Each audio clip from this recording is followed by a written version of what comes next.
lixa shaggar aanaa Baakkoo Tibbeetti hidhaan loltoota murna bilxiginnaan hammaatee jiraachuun ibsame. Gabaasa qindaa'eef Jaal Amansiis Kaayyoo. Godina lixa shaggar aanaa Baakkoo Tibbee ganda godina Aloo jedhamtu keessa waraanni maafiyaa PP nama maqaan isaa obbo Dachaasaa Damboo Lubee jedhamuu fi abbaa ilmaan afurii torban kana keessa ergamtoonni maafiyaa bilxiginnaa kanneen hojii badiisa isaanii milkeessuuf ifaajan badii tokko malee qabanii hidhuun dhaga'ameera. Murna ajjechaa, reebichaa fi hidhaan araada ittitee nama nagaa jireenya dhuunfaa isaa jiraatu waboof dhiyeessii rasaasaa, reenjarii, boombii fi kanneen biroo dhiyeessite jechuun amajjii 2026 guyyaa keessa sa'a jaatti mana jireenya isaatii botoon reebicha ama erga irraan ga'anii booda haala nama sururuun qabii miila isaa walitti hidhuun mana hidhaanichaatti gidirsaa jiraachuus jiraattonni dabaluun dubbatu. Obbo Dachaasaan nama maatii isaa jireenya isaanii jijjiiruuf guyyuu boqonnaa tokko malee hojjetu malee tuttuqaa siyaasaa keessaa kan hin qabne ta'us gara jabummaa murna PP'n yakkamee guyyaa hidhamee kaasee haala ammataa keessa jiraachuus jiraattonni dubbatu. Akka aanaa Baakkoo Tibbeetti torban guutuu murni maafiyaa bilxiginnaa ilaalcha dulloomaa qaban namoota nagaa kiyyoo jilina isaanii keessa galchuun hidhanii qarshii gaafachuun baasu kanneen mallaqa gaafataman dhiyeeffachuu hin dandeenye ammoo baatilee kaasee hanga waggaatti sidhaa akka jiran dhaga'ameera. Godina Qellem Wallaggaa aanaa Gaa'oo Qeebbee keessatti waraanni maafiyaa PP daa'ima ganna 15 rasaasaan ajjeesuun barame. Jaalwa biyyaa waan qindeeffate qaba. Qellem Wallaggaa aanaa Gaa'oo Qeebbee ganda Diilaa Waayuu jedhamu keessatti amajji 3 2026 hidhattoonni maafiyaa PP daa'ima ganna 15 maqaan isaa Jaabir Muusaa jedhamu maqaa hidhata waraana bilisummaa Oromoo qabda jechuun rasaasaan rukutanii ajjeesuu jiraattonni ifoomsaniiru. Akka jiraattonni bakkichaa jedhanitti mucaan kun badii yookaan yakka biraa qabaatee osoo hin taane warra dhiiga ilmaan Oromoo dhangalaasuuf bartee godhatan kunneenis gara jabummaa guddaan lubboola deemaa kanaas baasan jechuun dubbatu. Akka waliigalaatti aanicha keessatti ajjechaan bartee ta'uun ilmaan Oromoo guyyuu lubbuun isaanii shiftoota kanaanis darbaa kan jiru hoggaa ta'u keessattuu maatii qabsaa'otaa fi sabboontonni yakkii ajjechaa irratti raawwatamaa jiranis ibsameera. Murni mootummaa jechuun of waamu jibbinsa sanyii uummata Oromoo irraa qabuun ilmaan Oromoo daa'ima, dargaggoo, ga'eessa, maanguddoo, dhiiraa fi dhalaa jechuun osoo adda hin baasin sababa dhiigaan Oromootaan qofaan yakkuun ajjechaa suukanneessaa fi gochaawwan farra namoomaa hedduu irratti raawwachaa jiraachuun ni beekama. Wallaggaa aanaa Kiiramuu keessatti waldhabdeen keessoo murna bilxiginnaa fi kaadiroota sirnichaa daran hammaachuun dhaga'ame.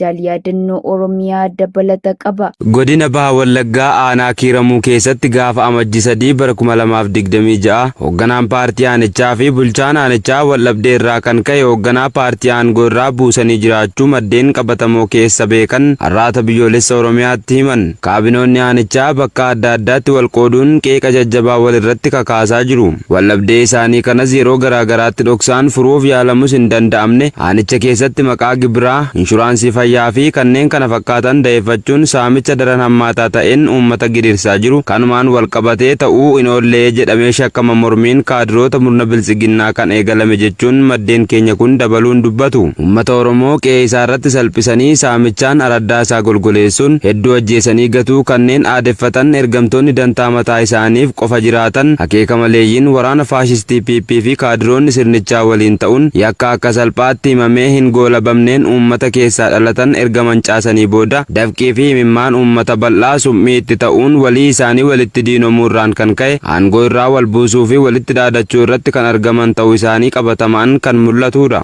Godina Kibba Lixa Shaggar aanaa Tolee keessatti kaabineen bilxiginnaa hojii mootummaa gadi lakkisee hidhamuu akkasumas maqaa gibiraa fi waraana bilisummaa Oromoo galchaa jedhuun jiraattota irratti dararaan hammaachuun ibsame. Jaal Kennaa Sabaa dabalata qaba. Godina Kibba Lixa Shaggar aanaa Tolee ganda Basii Biliidaa iddoo addaa Allaaboo jedhamuun beekamutti kaleessa amajjii 2026 waraanni biltsiginnaa kaabinee biltsiginnaa ta'uun waggoota hedduuf tajaajilaa kan ture nama maqaan isaa Abarraa Bajigaa jedhamu waajjira aadaa fi turizimii aanaa Tolee keessa fi kantiibaa magaalaa Habeebee ta'uun waggoota hedduuf erga tajaajilaa ture booda ajjeechaa hidhaa saamicha uummata Oromoo irratti raawwatama jiru. Walumaa galatti garbummaa uummanni Oromoo bineensa afaan Oromoo dubbachaa abjuu harmee kiyyaa mootii torbaffaa taatanaan jetten milkeessa jechuun duguuggaa sanyii raawwachaa jiru ejjennoo Koloneel Abiy Ahmediin jibbuun fedhii isaatiin hojii gadhiisee galee maatii isaa waliin jiraachuu filannoo godhatee ganama sa'aatii 12tti mana isaatii qabuun mooraa waraanaa kan magaalaa Habeebee keessatti argamu geessuun reebicha ulfaataa erga irratti raawwatanii booda hidhatti darba dhaabbachuu jiraattonni naannichaa himaniiru. Kana malees uummata gandichaa cufa dirqamaan walitti qabuun hanga amajjii 8,2026 gibira hin kaffaltan taanan qabeenya keessan guutummaatti ni saamna, kanneen ijoollee keessan miseensa waraana bilisummaa Oromoo keessaa qabdan hin galchitan taanan torbee 3 keessatti ni balleessina jechuun dhaadannoo irratti geggeessaa akka turanis jiraattonni gandichaa har'aatiin biyyoolessa Oromiyaa dubbisa ifoomsaniiru. Bulchiinsi Koloneel Abiy Ahmed miseensota waraanaa irraa eegalee hanga kaabinoota olaanootti hojii yeroo mirgi dimokiraasii fi mirgi namoomaa jirutti digirii hanga maastarsiitti dorgommiin argatan mootummaa abbaa irree ta'uu hubachuun hedduun gaafatama seenaa jalaa ba'uuf fedhii isaaniitiin hojii gadi lakkisaa kan jiran yoo ta'u, kanneen uummata keessatti jaalala guddaa qabanii fi wayita nama iddoo isaanii buufatan dhaban dirqamaan hojjechiisuuf carraaqaa jiru. Kooriyaan kaabaa haleellaa Ameerikaan Venezuelaa irratti raawwatte balaaleffachuun abbaa biyyummaa weeraruudha jette.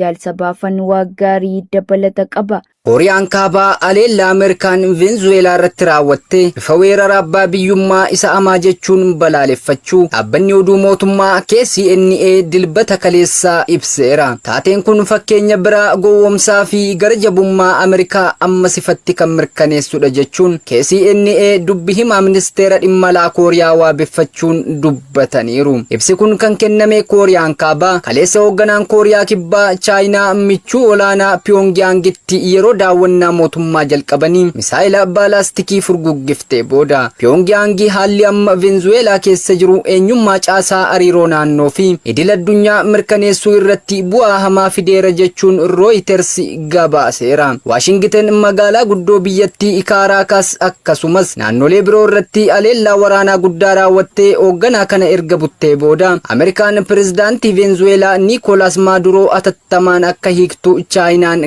gaafatteetti. Beejingi dilbata kaleessaa kana nageenyi Maaduroo fi haadha warraa isaanii Siiliyaa Filoores dursa akka kennamu cimsite kan ibsite yoo ta'u, US mootummaa Venezuelaa kuffisuu akka dhiiftu gaafattee jirti. Haleellaan kun seera idil addunyaa ifatti cabsuus dubbachuu Aljeeziraan gabaaseera. Godina Qellem Wallaggaa aanaa Gidaamii gandoota baadiyyaa garaa garaa keessatti murni bilxiginnaa uummata saamuu jabeessee itti fufe. Gabaasa qindaa'eef jaalbilisee saba. Godina Qellem Wallaggaa aanaa Gidaamii bakkeewwan garaa garaatti murni maafiyaan bilisiginnaa saamicha uummata irratti jabeessuun himame. Akkuma kanaanis aanaa Gidaamii bakka addaa gaara kormaa jedhamutti waraanni maafiyaan PP Hannaa fi saamicha hamaa gaafa amajjii 2026 naannoo laga galmee jedhamutti bobba'uun buna qonnaan bulaa obbo Duulaa Gammachuu kan jedhamu kuntaala 10 ol fudhatanii gara waajjira ganda gaara kormaatti guurrachuun addeeffameera. Oromiyaa kutaalee garaa garaa keessatti waraanni maafiyaan PP mootummaan ofiin bobbaase wayita hawaasni Oromoo oomisha isaa sassaabbii irra jirutti maqaa nageenya kabachiisuu jedhuun oomisha qonnaan bulaa ofiif saamaa jiraachuun ifoomeera. Murni abbaa irree maqaa paartii badhaadhinaa jedhuun of waamu goleewwan Oromiyaa mara keessatti duguuggaa sanyii ilmaan Oromoo irratti raawwachuu bira darbee bifa garaa garaatiin saamicha gaggeessaa kan turee fi har'a saamicha gaggeessuu hammeessee itti fufeera. Gareen bulchiinsa Oromooti jechuun masaraa seene duula uummata Oromoo fi Oromummaa balleessuu irratti xiyyeeffatee hojjechaa kan jiru ta'uun hojii isaa guyyuu irraa hubachuun ni danda'ama. Godina Baha Wallaggaa aanaa Galiilaatti maatii qabsaa'otaa irratti loltoota PP'n doorsisa saamichaa fi hidhaan jabaachuun ibsame. Guutuun gabaasichaa akka taanutti isiniif dhiyaata.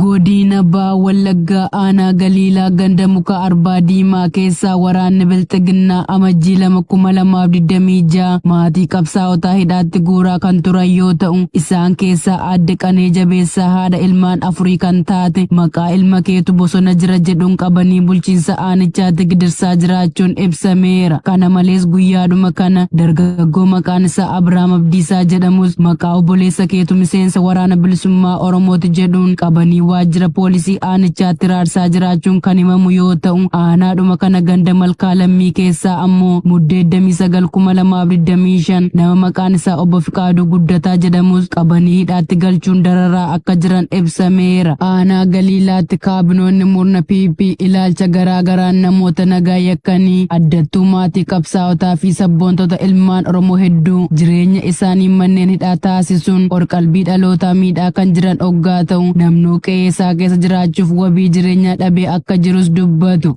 Lixa Harargee aanaa Doobbaa keessatti dargaggoonni Oromoo 2 milishoota PP dirqamaan isaan ukkaamsuun gara mooraa leenjii waraanaatti erguuf turan irratti tarkaanfii fudhachuun dhaga'ame.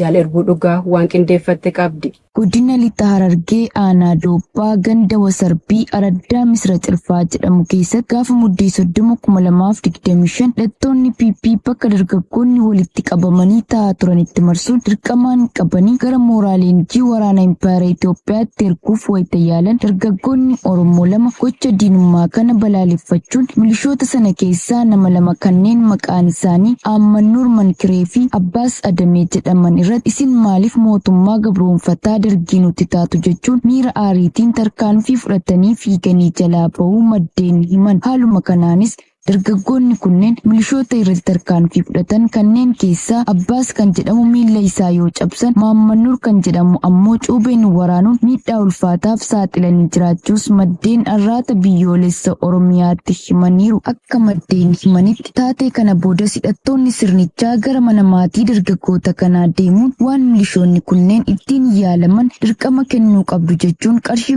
150 erga harkaa fudhanii booda ijoollee keessanis bilbilaatii waamaa jedhanii doorsisuun wayita maatiin ijoollee isaanii bilbilanii waaman ammoo dargaggoota sana reebicha hamaa irraan ga'utti wayita ka'an isaan keessaa tokko ammas fiigee jalaa yoo ba'u tokkichi hafe dargaggoo maqaan isaa Jaafar Kadir jedhamu ammoo akka malee reebuun fuula isaa fi mataa isaa afaan qawweetiin rukutu irraa kan ka'e dhiigni isaa akka malee dhangala'uun yeroo ammaa fayyummaan isaa haala baay'ee nama yaaddessu irra jiraachuu maddeen itti dabaluun ibsaniiru. Ergamtoonni koloneel Abiy Ahimad kanneen aantummaa fi naasuu tokkollee saba irraa dhalataniif hin qabne kutaalee Oromiyaa hedduu keessatti gocha dhiittaa mirga namoomaa garaagaraa hawaasa nagaa irratti raawwachaa jiraachuun kan beekamudha. Lixa Wallaggaa aanaa Gimbii keessatti loltoonni Bilxiginnaa dargaggoo tokko haala suukkanneessaan ajjeesuun dhaga'ame. Guutuu gabaasichaaf Jaal Falmataa Lammii. Godina Lixa Wallaggaa aanaa Gimbii ganda gaaga'oo bakka addaa warra Bayyii jedhamu keessatti hidhattoonni murna Bilxiginnaa kanneen naamusaa fi sansakkaa waraanummaa hin qabne gaafa muddee 23/2025 dargaggoo maqaan isaa Collee Tolliinaa Taganyee jedhamu mana maatii isaatti dhaquun haala suukkanneessaan ajjeesanii deemuu maddeen arraata biyyoolessa Oromiyaa feeranii jiru. Akka maddeen jedhanitti hidhattoonni Bilxiginnaa kunneen halkan sa'aatii 8 keessa haadhaa fi abbaa isaa biraa gadi fuudhu maqaa hidhata waboo qabda jedhuun jamaatii isaa duratti ajjeesanii deemuun maatii isaa ammoo doorsa jabaa irraan ga'uun akka isaan gadda hin teenyes dhorkuu dubbatu. Dargaggoon ajjeefame kun hirmaannaa siyaasa dhaaba kamiyyuu kan hin qabnee fi hojii dhuunfaa isaa irratti bobba'ee kan jiraatu akkasumas maatii fi naannoo isaa keessatti kabajaa fi jaalala kan qabu ta'us dabalataan ifoomsaniiru. Murni faashistii Bilxiginnaa goleewwan Oromiyaa maratti uummata Oromoo irratti maqaa hidhata waboo qabdu jedhuun dargaggoota egeree Oromiyaa ta'an achi buutee dhabamsiisuu fi kaan ammoo ajjeesuun cinaatti dirqiin ukkaamsuun gara dirree waraanaatti erguun lola uummata Oromoo bakka hin buunetti lubbuu nagaa obbaasaa jiraachuun raagaan kan mul'atudha.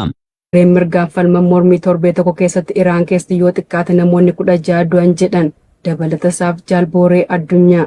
Iraan keessatti jeequmsa torban tokkoof ture keessatti yoo xiqqaate namoonni 16 du'uu isaanii gareewwan mirga falman dilbata kaleessaa ibsuun mormii qaala'insa jireenyaa ol ka'aa dhufeen ka'ee guutuu biyyattiitti babal'atee hiriirtotaa fi humnoota nageenyaa gidduutti walitti bu'iinsa hamaa kaasee jira. Duutii fi hidhamuun torban kana keessa miidiyaalee mootummaa fi gareewwan mirga falmaniin gabaafameera. Lakkoobsuun garaagarummaa qabaatus Reuters of danda'ee lakkoobsa kana mirkaneessuu hin dandeenye. Mormiin kun waggoota 3 keessatti isa guddaa yoo ta'u jeequmsa kanaan dura Ripaabilika Islaamaa raasuuf ka'ee tokko caalaa xiqqaa ta'us yeroo dinagdeen isaa iccitaa fi dhiibbaa idil addunyaaf saaxilamedha. Pireezidaantiin Ameerikaa Doonaald Tiraamp mormitoonni kun yoo miidhaan isaan mudate gargaarsa akka dhufan doorsuun jimaata darbee cufamnee fe'amnee deemuuf qophiidha jechuun dubbataniiru. Akeekkachiisni sun humnoota Ameerikaa naannicha keessa jiran irratti haaloo ba'uu qondaaltota olaanoo Iraan irraa doorsa argateera. Hoogganaan olaanaa Alii Kaameenii Iraan diinaaf harka hin kennitu jedhan. Gareen mirga koordootaa Gaa'o akka gabaasetti